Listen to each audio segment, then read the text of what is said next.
Hello. I was trying to configure the encoder, so I think that's fine now. Well, welcome to another episode, and today we'll be talking about um, there are no recipes. And why did I choose that specific topic? Well, the other day I was delivering a workshop, and I really felt that the people was a bit disappointed because I was talking about agility and some tools that we generally use, but they don't actually have a method, a specific method that you have to follow, step one, step two. And sometimes that happens because they don't see how they can apply that to their company. And it's okay. So we had to move the main topic that we were talking about, and we have to consider the options of an implementation or a transformation in their companies for them to be able to apply these concepts.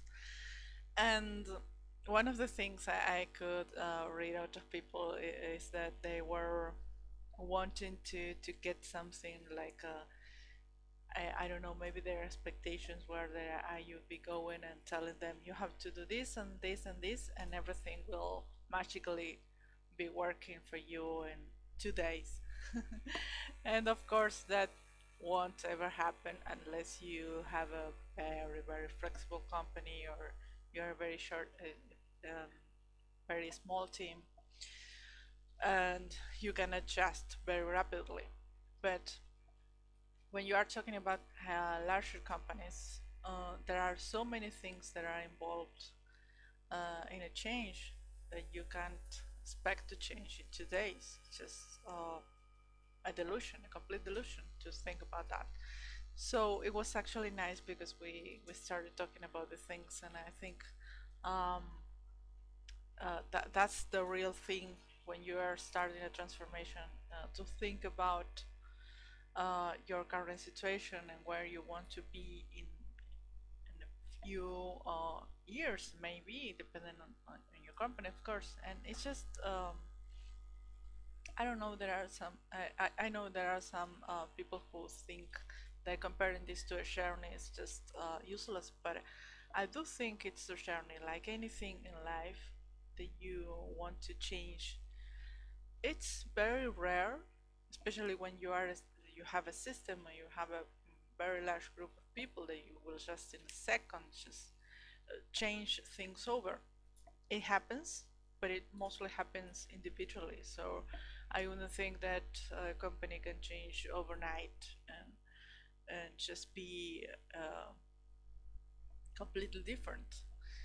So I think I can actually say something about systems here, because well, actually, our body is a system. So if you have a problem, um, as I was saying, then would you trust a person who tells you, even if it's a doctor, and you say, "Hey, my stomach is hurting," and he would just say, "Okay, if your stomach is hurting, take these pills, and that's it." And he hasn't even made a diagnosis, or your stomach may have so many different things that may be happening there, and so many different causes that maybe just symptoms are telling you more about other things that could be being carried even years away from now, even when you were born, and nobody did realize you had some condition or that kind of thing. So I think that it's just the recipe or the easy way out is does not work. At least it does not work for me. Of course, I could tell my clients, yes, just do this and that, and everything will be fine. And then I walk out, and they have the problem. But that's not the idea, of course.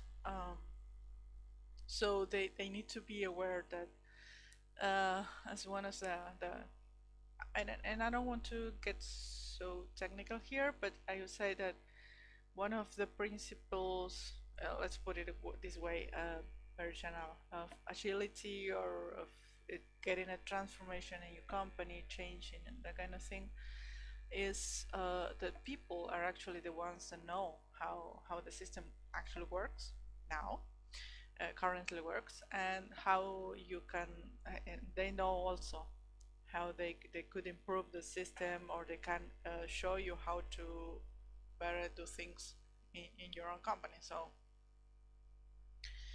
you can't expect an outsider to say exactly what you have to do.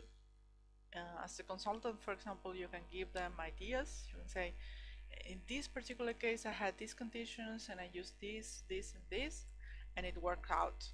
Or it didn't work out, and then you would try another thing.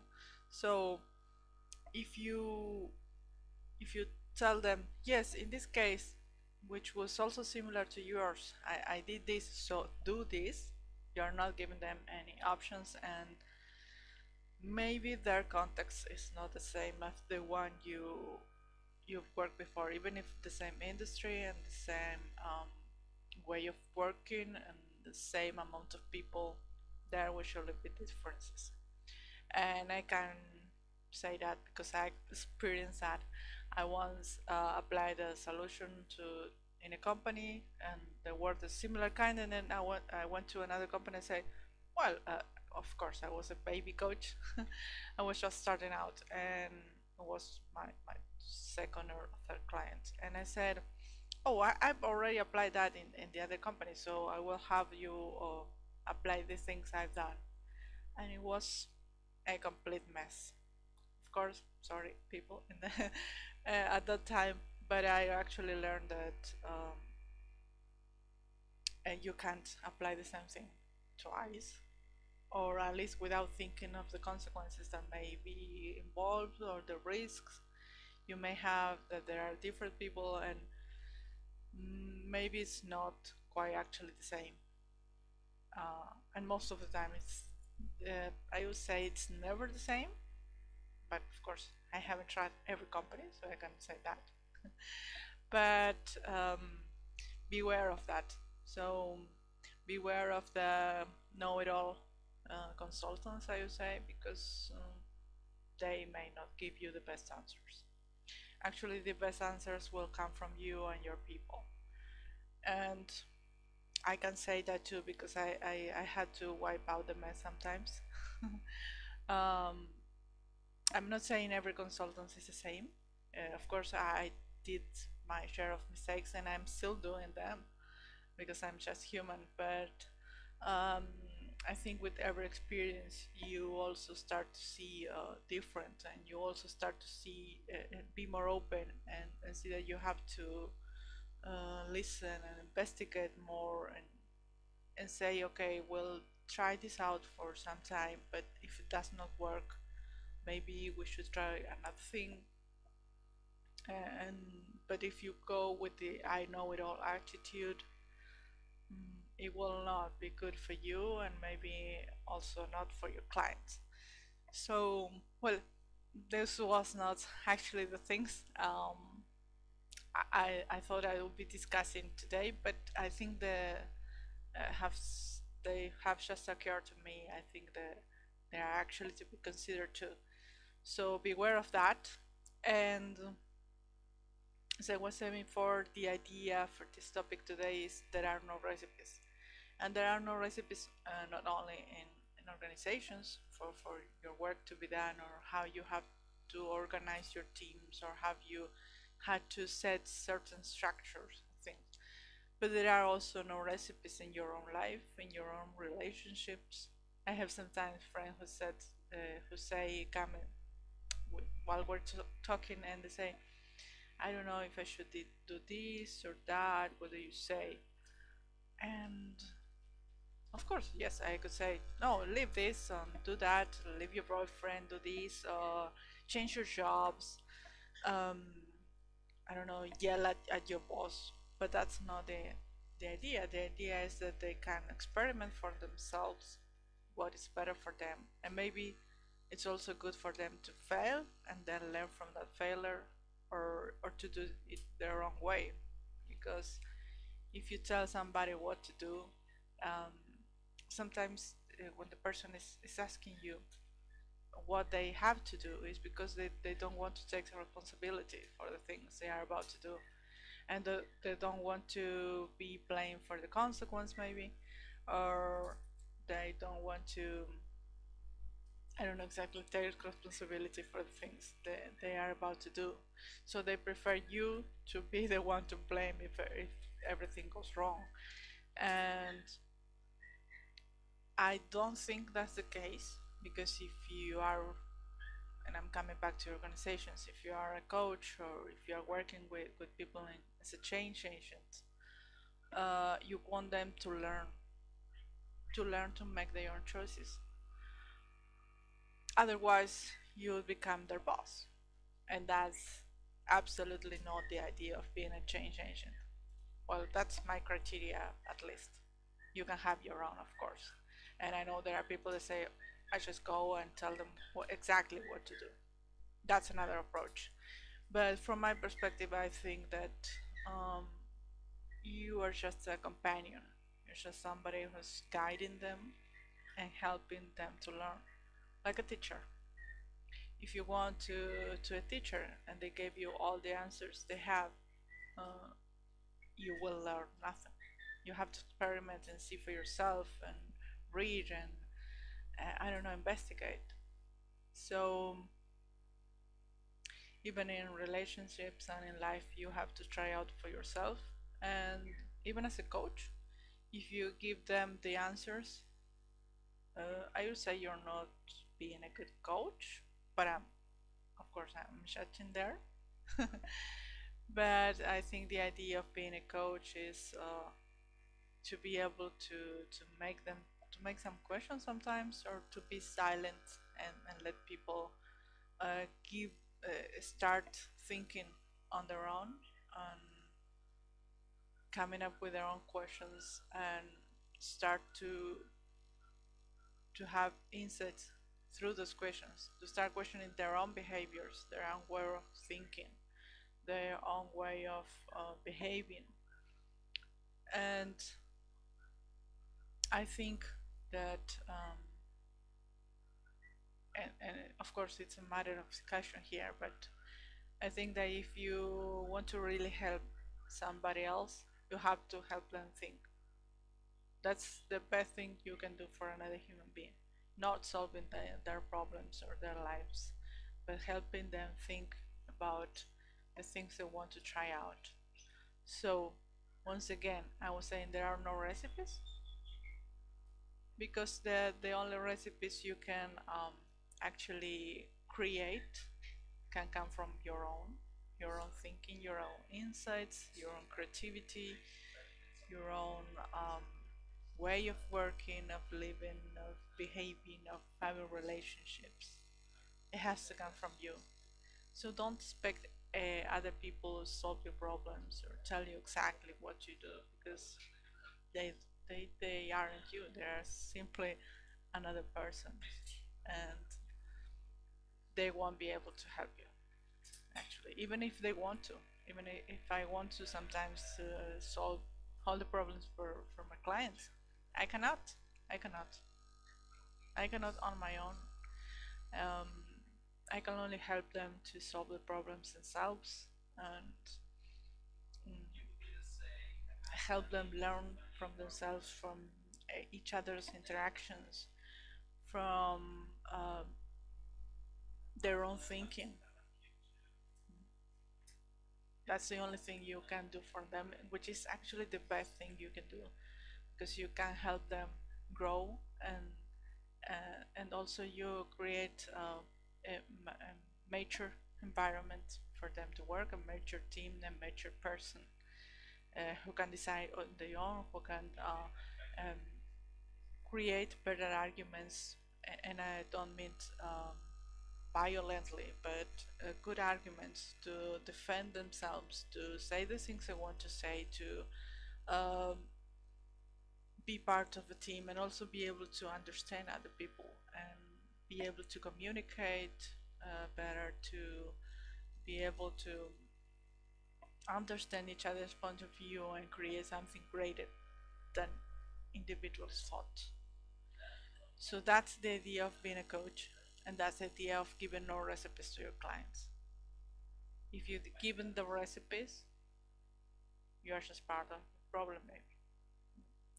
So I understand that, as I said before, I used to give recipes when I was a baby coach, and that's just part of our learning, and it's okay.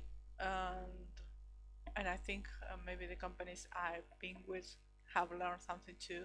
I hope they have learned something too in the past. But now I know that, or at least I think at this moment, and I know at this moment that um, things have to be solved differently to be able to really work for them and for their specific context. Sorry, if you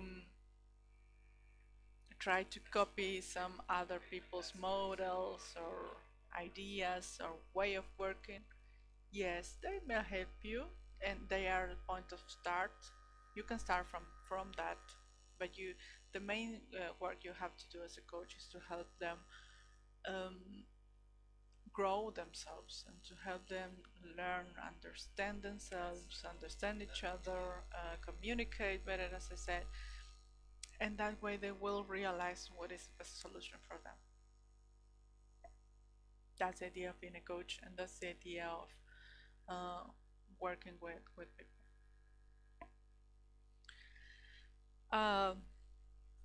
Now talking a bit more about, for example, the doctor, as I was saying, um, almost everything we have to solve are complex problems, are problems that if I try to solve a little thing in the system, for example, in the body, as I was saying, if you have a problem with your stomach and the doctor just give you pills, maybe they are causing other effects, other symptoms, other problems in your system, maybe not in your stomach, but maybe in your lungs, I don't know.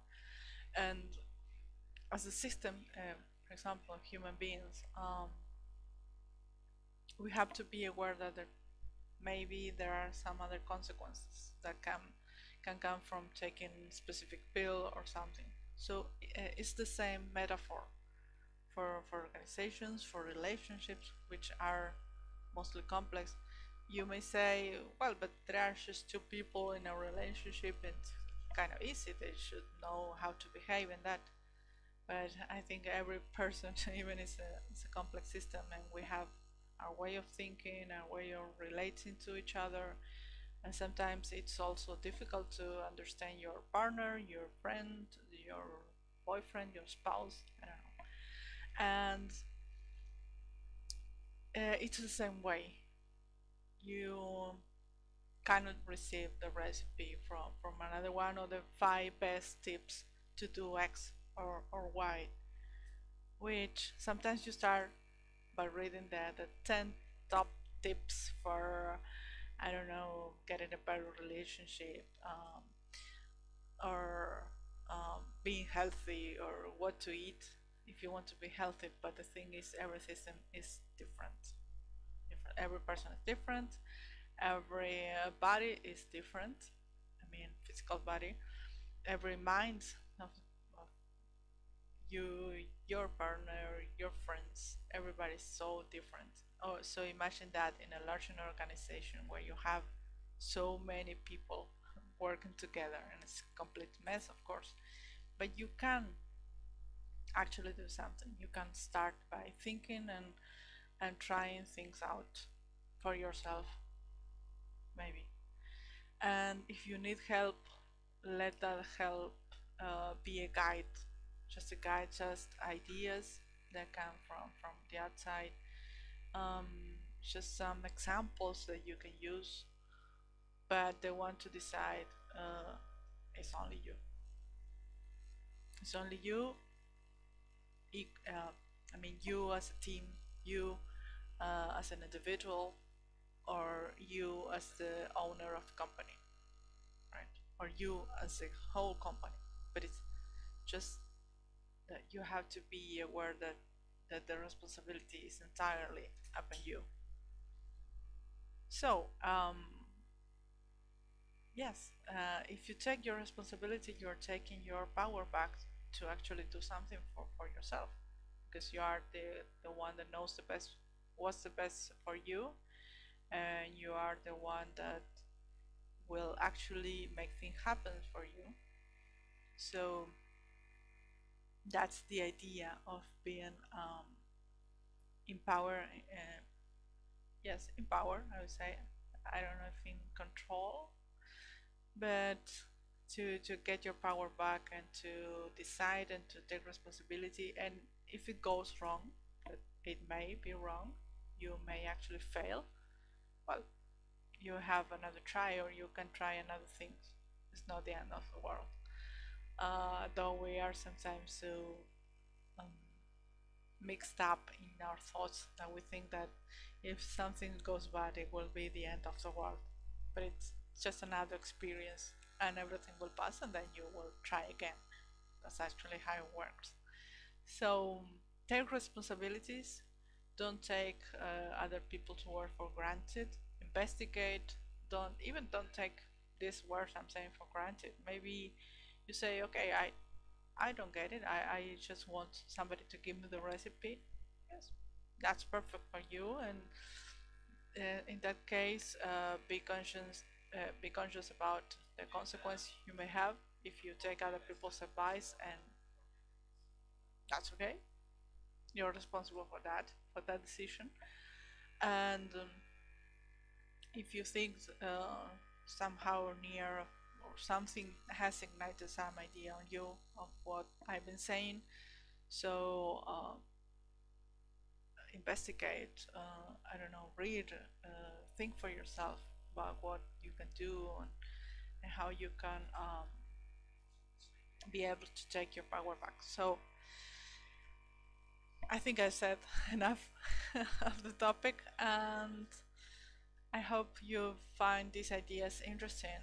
And if you want, you can comment down below. You can join us in the group we have of creativity and tools for change agents and facilitators and etc. And also give me a comment or leave me a comment here, so you can so we can keep on with the discussion if you like.